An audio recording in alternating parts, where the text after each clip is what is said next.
Hey, how's it going? This is James with Imagery Wedding Films. In today's video, I wanted to talk about bridal shows. Now, over the course of our years doing weddings, we have participated in a few bridal shows. We've had some great experiences, we've had some not so great experiences, and we've learned a lot over the course of each show that we've done. So today, I wanted to give you the top 5 tips for being successful at a bridal show. Number 1, you're there for the bride, not to network with other vendors. One of the biggest mistakes that I see videographers making is when they go to a bridal show, they will view that as an opportunity to network with other vendors. So across from their booth might be a photographer that they've really wanted to work with, or there might be a planner down the way that they wanted to reach out to. What you have to understand about bridal shows is that they are not cheap. They cost a pretty penny for the booth, for the setup, for everything that you have. So you have to realize that other people are going to be spending a lot of money like yourself to be there, and they are not there, planners specifically are not there so that they can meet and network with other videographers. They are there specifically because they are looking to talk to engaged brides who are looking to hire a wedding planner. Photographers are there for engaged brides who are looking to hire a photographer.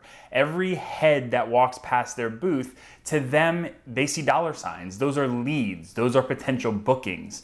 So if during the middle of the show, things are slow at your booth, and then you decide to walk over to a planner and start talking to her and introducing your company and who you are and what you're all about, that is actually going to work against you, because planners now are going to get annoyed with you that you are taking up their time and that they're not able to talk to all the brides that are walking by their booth.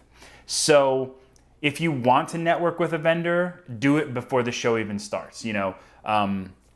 Meet them before the show. Keep it short and simple because they're going to be setting up things at their booth. So give them a card, introduce yourself, say, hi, my name is James with Imagery Wedding Films.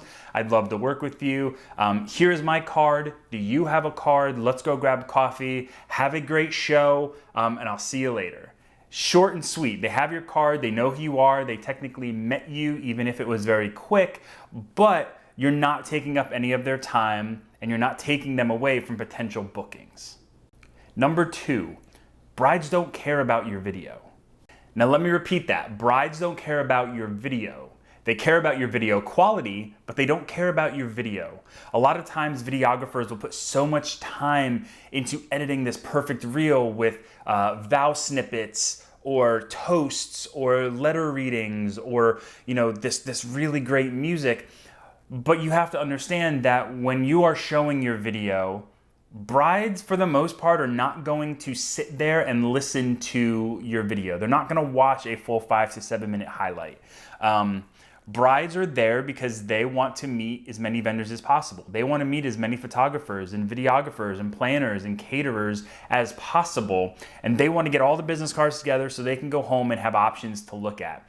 If you bring a bride to your table or your booth and you sit them down and say, here's a 5 to 7 minute highlight film, and here's our 9 to 11 minute short film, and here's what raw footage looks like, and here's what our trailers look like, you are showing them so much content that you're annoying them because they want to just get up and go see the next person. So what I recommend is having a 1 to 2 minute highlight reel of your best clips, not something you shot last weekend, not your most recent work, but over the course of however long you've been filming weddings, take those best clips, those jaw-dropping, awe-inspiring clips, and put them in a reel. You don't even need music because you don't want to be rude to other people around you by being the vendor who's blaring, this awesome cinematic soundtrack from the music bed on, out your speakers so that it's interrupting them having a conversation. Have the highlight reel playing on loop so that as a bride is walking past your table, they might look over and see this amazing shot. And they might be like, wow, that's really great. Hey, I want to go talk to this guy because I love the shots that he has. Make them short, quick, just boom, boom, boom, boom. You want to grab their attention enough to get them to come over to your booth, talk to you, and then from there, if they want to watch a 5 to 7 minute film, we have an iPad. we have a laptop and we sit them down and say, here's headphones, here's our 5 to 7 minute highlight film, here's our 2 to 3 minute trailers. Now they can watch that, but that's on their time. That's their prerogative, their choice to do that. We're not forcing them into that. We give them enough that gets them over to our booth without giving them too much that it takes away time from the rest of the show. Number 3, have gifts or handouts. So this is a big one that not a lot of people think about. Having a gift or a takeaway is huge. Obviously, you're going to give them your business card, or if you have a pricing sheet, that's just kind of customary. But having I've seen one of the gifts I've seen is a photographer who has a compact, like a women's makeup compact, and they have their logo right on the face of it. So every time that woman is taking the compact out, she looks at the logo and then flips it open, does her makeup, closes it, sees the logo, puts it back in her pocketbook. And I think that's great because that bride is consistently and seeing your logo. Coffee cup mugs. Everybody drinks coffee in the morning. So you have a coffee cup that says Imagery Wedding Films on it. Every morning that bride is drinking out of Imagery Wedding Films. She's seeing my logo, my name, my brand on that coffee cup. So when it comes time for her to hire a videographer, who's going to be fresh in their mind? Imagery Wedding Films, who she drinks coffee out of every morning. Having pens, having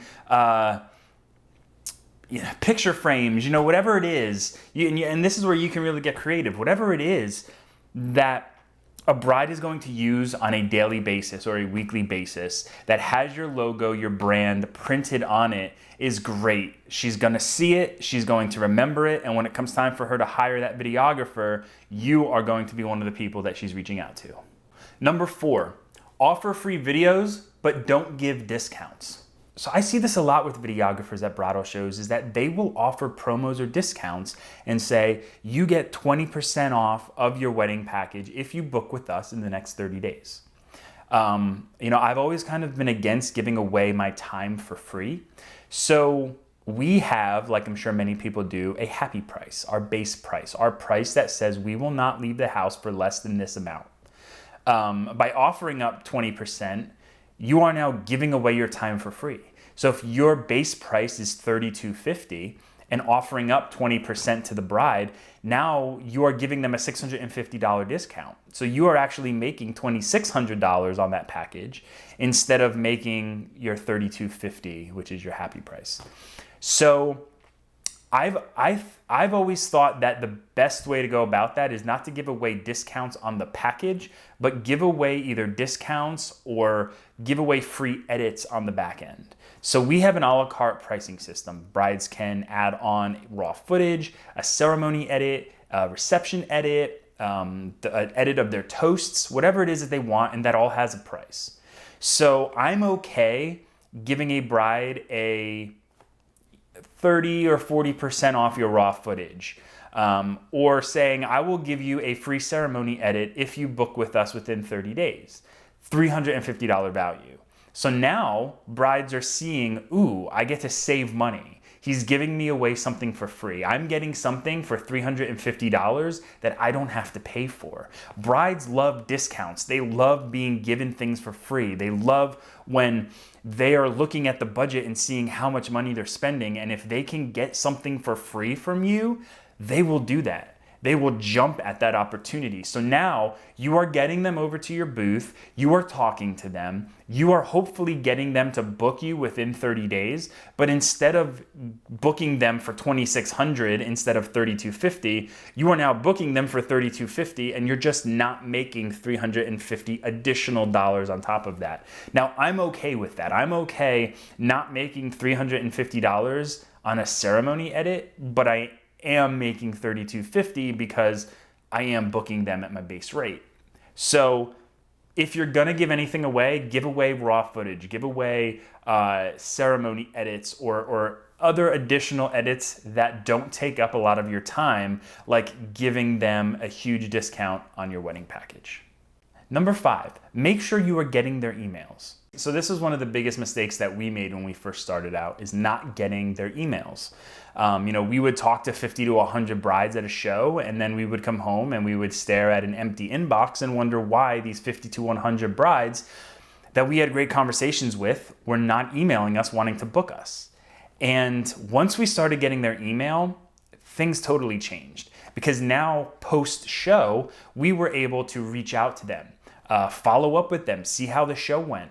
You know, like I had mentioned previously in the video, they're not gonna sit there and watch a trailer or a 5 to 7 minute highlight.